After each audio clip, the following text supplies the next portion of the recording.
Feeling overwhelmed by constant notifications and endless scrolling? Is your phone glued to your hand, even when you crave peace?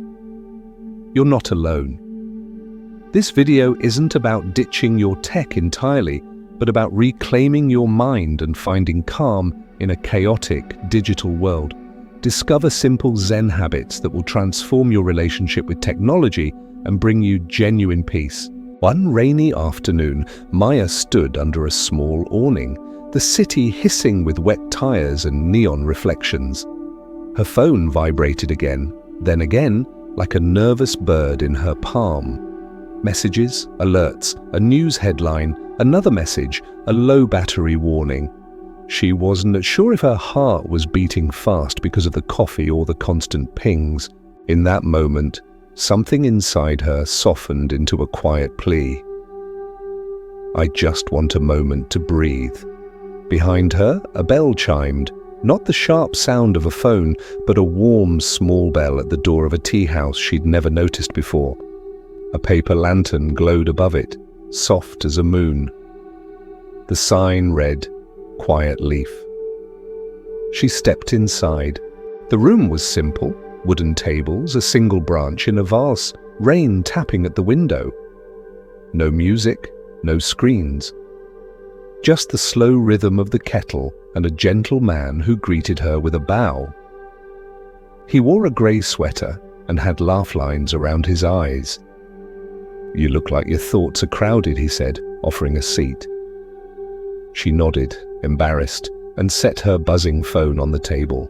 The waiter returned with 2 cups of tea and a small brass bell with a wooden handle. He sat across from her, uninvited, but somehow welcome. "What is that?" Maya asked, pointing to the bell. "A reminder," he said, "to come back." Her phone vibrated again. Instinctively, Maya reached for it. The man lifted his hand to stop her, not stern, just kind. "Do you know how many times you've been called in the last minute?" he asked. "I don't know," she said. "Too many." He nodded. "There's a story we tell here. It begins with a person standing under a waterfall trying to drink. At first, the water is sweet, but soon it's too much. It pounds the head, fills the nose, makes the drinker panic. Notifications are like that. A waterfall of small demands. Even when each drop is simple, together, they drown us." Maya looked at her phone and then back at him. "I have FOMO," she confessed, half laughing. "I'm afraid I'll miss something important, or that I won't respond fast enough, or that I'll be left out." The man poured more tea. "Our minds are old forests," he said. "They grow slowly. They were not made for 1,000 voices shouting at once. When every moment calls for attention, the forest cannot rest. The birds stop singing. The deer don't come. You cannot hear your own footsteps." She felt a sudden heaviness in her eyes, as if the truth was something her body had been carrying too long. "Is there a way out?" she asked. "Yes," he said. "Not away from technology, but toward yourself. Let me show you a few small things." He reached across the table and turned her phone face down. He placed the small bell on top of it. The room seemed to exhale.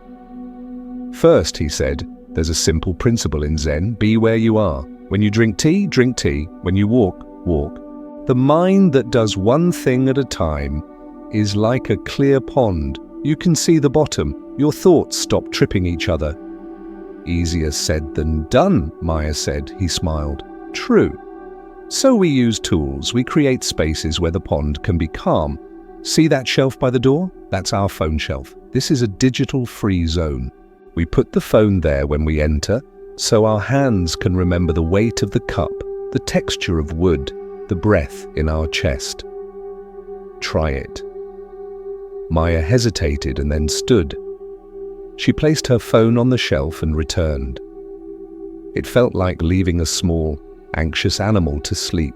She noticed the sound of the rain more clearly, the way the steam curled from the spout. Something in her body dropped its armor.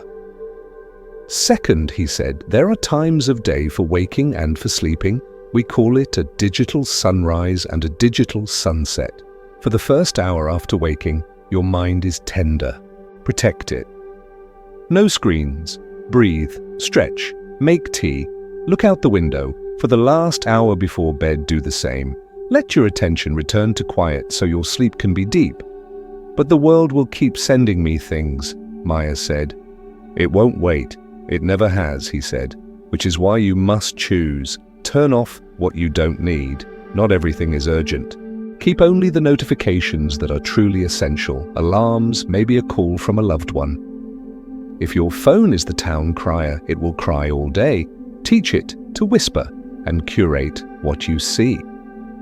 If your feed is a parade of noise, choose to watch a smaller, kinder parade. Maya laughed softly. A kinder parade. I like that. He placed a single sheet of paper in front of her. 3 circles were drawn on it. Home, work, play. Draw your digital free zones, he said. Maybe your dining table, your bed, a corner by the window. Mark the times for them too. Meals, mornings, evenings. Then choose your single tasking hours. These are islands. On an island, the phone is far away. You write or read or wash dishes. You do one thing with your whole heart. Maya picked up the pencil. As she drew, she felt a slow, pleasant focus settle in her hands. My table, she said. The first hour after I wake up. The last hour before I sleep. And when I cook. Good, he said. Cooking is a wonderful teacher. The smell of onions, the knife on the board, the sizzle, your senses come home. It's hard to doom scroll when you're stirring soup. She smiled and handed him the page. What about work? They expect quick replies and social media. People notice when you're not there. He nodded. Boundaries are a kindness. Write an auto reply. I check messages at 10 a.m., 1 p.m. and 4 p.m. For urgent needs, call. You're not vanishing. You're setting a rhythm. For social media, choose days and windows. Post with intention. Leave when you're done. The village square is lively, but you don't have to live there. He lifted the bell and struck it lightly. The note hung in the air. This sound, he said, is your breath. Come back to it many times a day. When you're tempted to switch apps or check a feed, take a single breath in and out. Ask yourself, what am I doing now? What matters in this moment? Often, the urge will pass like a cloud. Maya closed her eyes and followed the sound to its end. When she opened them, the room felt even brighter. And when I slip, she asked, when I fall back into old habits? He chuckled. Then you begin again. We are human. Old paths are deep. To stay on the new path, build a small circle around you, a friend to walk with, a weekly check-in, share your goals, celebrate small wins. If you like, come here on Sundays. We have a silent walk in the park. Phones sleep in our pockets. We notice leaves. It's easier with others. She thought of her neighbor who always complained about not sleeping. Maybe they could try this together. The idea made her chest feel warm.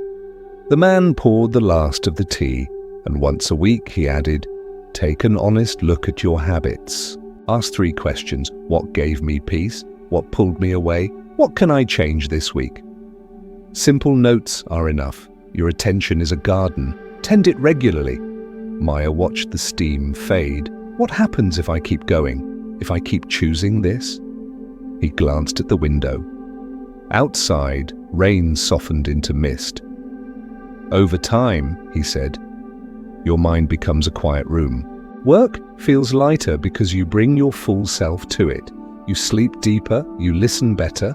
Your ideas arrive like birds on a branch because the branch is steady.